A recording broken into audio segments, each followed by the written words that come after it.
Assalamualaikum warahmatullahi wabarakatuh. Perkenalkan, nama saya Ayah Ovilaili. Nomor induk mahasiswa 232025. Mahasiswa kelas PIAUD. Di sini semester 4. Di sini saya akan mempresentasikan mata kuliah yang diampu oleh Ibu Asih Puji Hastuti dengan judul pengertian, klasifikasi, karakteristik, dampak pendidikan dan model pelayanan bagi anak tunarungu.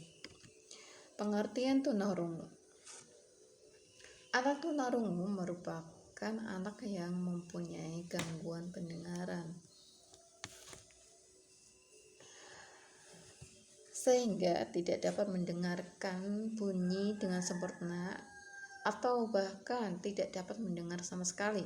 Tetapi dipercayai bahwa tidak ada manusia satupun yang tidak bisa mendengar sama sekali. Walaupun sangat sedikit, ada sisa-sisa pendengaran yang masih bisa dioptimalkan pada anak tunarungu tersebut. Klasifikasi tunarungu. Karakteristik anak tunarungu. Karakteristik anak tunarungu dilihat dari segi fisik tidak memiliki karakteristik yang khas, karena secara fisik anak tunarungu tidak mengalami gangguan yang terlihat. Sebagai dampak ketunarunguannya, anak tunarungu memiliki karakteristik dan yang khas dari segi yang berbeda. Mendeskripsikan karakteristik ketunarunguan dilihat dari segi intelijensi, bahasa, bicara, emosi, dan sosial. Yang pertama, karakteristik dari segi intelijensi. Intelijensi anak tunarungu tidak berbeda dengan anak normal lainnya, yaitu tinggi, rata-rata, dan rendah. Pada umumnya anak tunarungu memiliki intelijensi normal dan rata-rata. Presentasi anak tunarungu seringkali lebih rendah daripada presentasi anak normal, karena dipengaruhi oleh kemampuan anak tunarungu dalam mengerti pelajaran yang diverbalkan. Yang kedua, karakteristik dari segi bahasa dan bicara. Kemampuan anak tunarungu dalam berbahasa dan berbicara berbeda dengan anak normal pada umumnya, karena kemampuan tersebut sangat erat kaitannya dengan kemampuan mendengar. Karena anak tunarungu tidak bisa mendengar bahasa, maka anak tunarungu mengalami hambatan dalam berkomunikasi. Bahasa merupakan alat dan sarana utama seseorang berkomunikasi.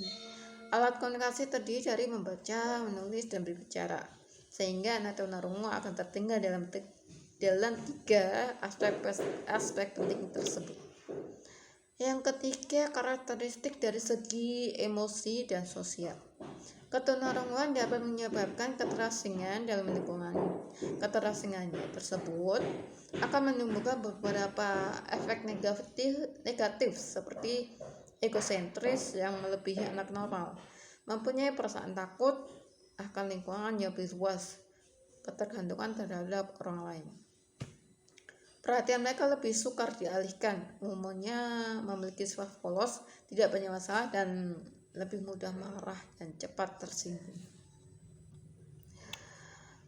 Klasifikasi anak tunarungu. Klasifikasi mutlak diperlukan untuk pelayanan pendidikan khusus. Hal ini sangat menentukan dalam pemilihan alat bantu mendengar yang sesuai dengan sisa pendengarannya dan menunjang lajunya pembelajarannya efektif. Klasifikasi ketunarungan dibagi menjadi 3, yakni berdasarkan saat terjadinya ketunarungan, berdasarkan tempat kerusakan pada organ pendengarannya, dan berdasarkan taraf penguasaan bahasa. Yang pertama, berdasarkan sifat terjadinya. Ketunarungan bawaan, artinya ketika lahir anak sudah mengalami atau menyandang tunarungu dan indera pendengarannya sudah tidak berfungsi dengan sempurna. Kemudian ketunarunguan setelah lahir. Terjadinya ketunarunguan setelah anak lahir diakibatkan kecelakaan atau suatu penyakit. Yang kedua, berdasarkan tempat kerusakan. Kerusakan yang pertama, kerusakan pada bagian telinga luar dan tengah, sehingga menghambat bunyi-bunyian yang akan masuk ke dalam telinga. Itu disebut tuli konduktif. Yang kedua, kerusakan pada telinga bagian dalam, sehingga tidak dapat mendengar sama sekali bunyi suara yang disebut dengan tuli sensori. Kemudian yang ketiga, berdasarkan penguasaan bahasa. Yang pertama, tuli prabahasa adalah mereka yang menjadi tuli sebelum dikuasai suatu bahasa. Misalnya usia 1 sampai 6 tahun. Artinya anak menyamakan bahasa atau signal tertentu seperti mengamati, menunjuk, meraih, dan sebagainya, namun belum membentuk sistem lambang. Kemudian yang ke B, tuli purna bahasa.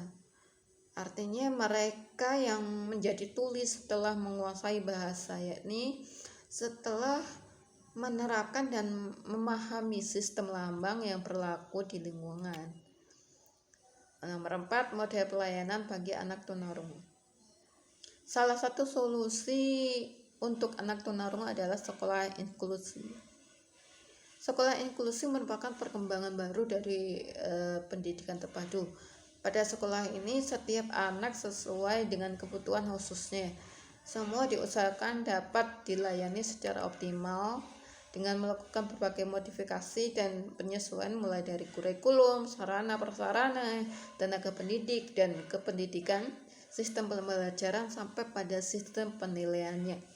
Sekolah inklusi adalah sekolah biasa atau reguler yang menyelenggarakan pendidikan inklusi dengan mengakomodasi semua peserta didik, baik anak normal maupun anak berkebutuhan khusus, yaitu anak yang menyandang kelainan fisik, intelektual, sosial, emosi, mental, cerdas, berbakat istimewa, suku terasing, korban bencana alam, bencana sosial, mempunyai perbedaan warna kulit, gender, suku, bangsa, ras, bahasa, budaya, agama, tempat tinggal, kelompok politik, anak kembar, yatim piatu, anak terlantar, tunarungu, tunawisma, anak terbuang, anak terlibat sistem pengadilan remaja, anak terkena daerah konflik senjata, anak pengemis, anak terkena dampak narkoba HIV, anak nomaden dan lainnya sesuai ke